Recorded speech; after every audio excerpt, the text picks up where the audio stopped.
Hello everybody and welcome back to my YouTube channel. Today we're going to go through my April TBR. I'm going to be honest, I have a very ambitious April TBR this month and it's doable for me because I usually read between 25 to 35 books a month. However, with my TBRs, I usually try to stick it to 10 books that I know I'm absolutely going to read. But there are so many new releases coming out this month that I had to put every single one of them on my TBR. We're going to go through all the new releases. Those are the majority of the books that I am going to be reading this month because I don't have that many physical books left to read. We have Save Your Breath by Candy Steiner. This is the 4th book in the Kings of the Ice series. It has already come out. It came out in March. However, I am waiting for my US copy, which has not arrived yet, so I do not have a physical copy yet to show. So this is an ice hockey romance and he is the bad boy and his reputation and image is kind of ruined, and she is a pop star and her reputation and image is also ruined, and they have been friends, like best friends, since school, and their publicists decide to put them in a fake engagement to get more positive publicity for both of them,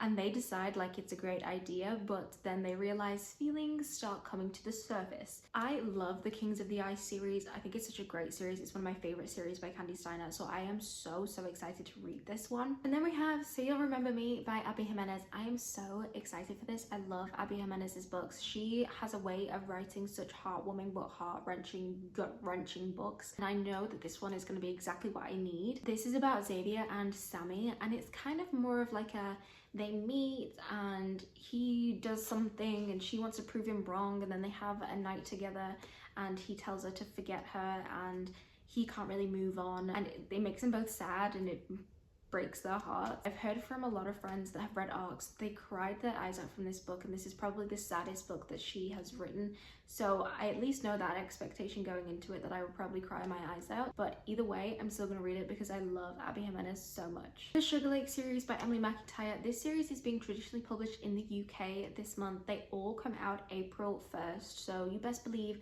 I am spending the first week of April reading these books. I know this is a contemporary romance series. I'm not quite sure how the books interconnect. Maybe it's a friendship group. I know a couple of them are like rock star romances. I think one of them is like brother's best friend trope, maybe even second chance in there, I think. But I'm really excited to read this. I love Emily McIntyre. I love the Never After series, so I will read any of her books. I also love the new covers that we've been given for these. I was originally going to buy the series in indie, but when they announced these covers, I was like, yep, I need them. I love the cartoon covers. I don't know what each book is about specifically, but that really doesn't matter to me because I'm going to read them regardless. Wildest Dreams by LJ Shen. This is the 2nd book in the Forbidden Love series. I loved the first one truly, madly, deeply. I gave it 5 stars, so I have very high expectations for this book because I know I'm going to love it. There are so many tropes in this book. Brother's best friend, and she's also a single mom, and she moves into her brother's apartment to kind of get away from her scary ex. His potential business partner mistakes her for his girlfriend. They come up with an agreement to be fake engaged so that he can look good for his business partner and she can scare away her crazy ex-husband. I know this one's gonna be so good. I really loved Dylan in the first book, so I am so excited that we're gonna finally get her happily ever after, especially for the way that she was treated in the first book. I know LJ Shen is gonna have some elements of dark romance in this because I don't really know how to categorize this series. I don't think it's dark romance, but I also don't consider it a contemporary romance. There are darker elements in them, so we'll see how dark this one actually gets, but either way I know it's going to be amazing. Bridesmaids by Chance by Megan Quinn. This is the 3rd book in the Bridesmaids for Hire series. I really loved the first book, but I didn't particularly love the 2nd book. However, I'm still going to give the 3rd one a go because Megan Quinn always writes hilarious books. This one is again best friend's little sister, brother's best friend, fake marriage. I feel like I'm getting a lot of the same tropes in books this month. They decide to get fake married to kind of help with her image and also help with his image. I'm hoping I really love this one because I love all of those tropes, and the 2nd one did disappoint me, so I'm hoping this one doesn't disappoint me as well. Then I am going to be doing a reread of The Light That Blinds Us by Andy Darcy Theo. I talk about this book on my TikTok all the time. I literally love this book so much. This is a YA elemental magic series, and it's about this boy that has a pendant, and he's had this pendant his whole life, and he goes on a school trip and the pendant starts to glow, and so he follows where this pendant's energy is taking him, and he ends up stumbling upon 3 other people that have similar pendants that are also glowing,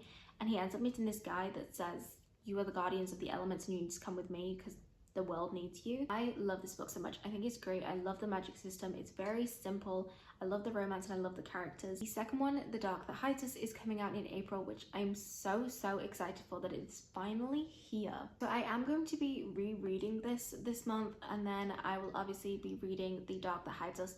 I am going to annotate these because I've only just started annotating fantasy books, but I actually really enjoy doing that. So I can't wait to go back into this universe and remember things that I don't remember anymore, and look at the elemental magic system again and the whole universe, and then obviously read the second one as well. Then I have 2 books by Frida McFadden. Now with Frida McFadden books, I like to go into these blindly, so I have no idea what either of these are about. We have Ward D and The Crash.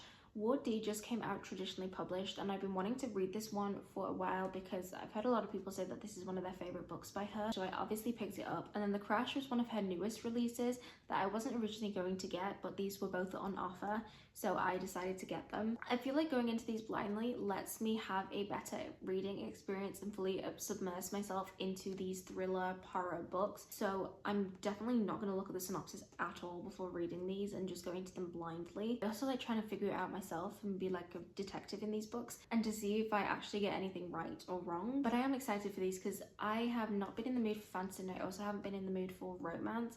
So maybe a thriller is probably a good middle ground for me. And lastly, I'm going to be reading the Sinners of Saints series by LJ Shen. So these just became traditionally published in the UK, which I'm so excited for. They also have these gorgeous sprayed edges. I managed to get the first editions of these. I have actually read the Next Gen series to this, but I hadn't read these because these got traditionally published after the Next Gen series, which to me makes no sense. I don't know what each of these books is about individually. It's a dark college romance, and it follows a friendship group. I did obviously get to see glimpses of the parents from the Next Gen series, and it made me really intrigued for how their stories went, so I'm definitely really excited to read these and find out what their backstories were. LJ Shen never lets me down with books. I always love her books. I always have a fun time reading them, so I know I'm going to enjoy these. The only thing I'm annoyed about is the fact that I have sprayed edges. I don't want to tab them. I don't like tabbing sprayed edges, so I'm not going to be able to tab them. If I love them, I'll probably get another set of these to annotate, but we'll just see. I may end up not liking them, but I don't think I will because I really like the Next Gen series, so I feel like I'll love these too. And that is everything that I want to read in April. There are so many books. There are literally 17 of them. I know I can do it.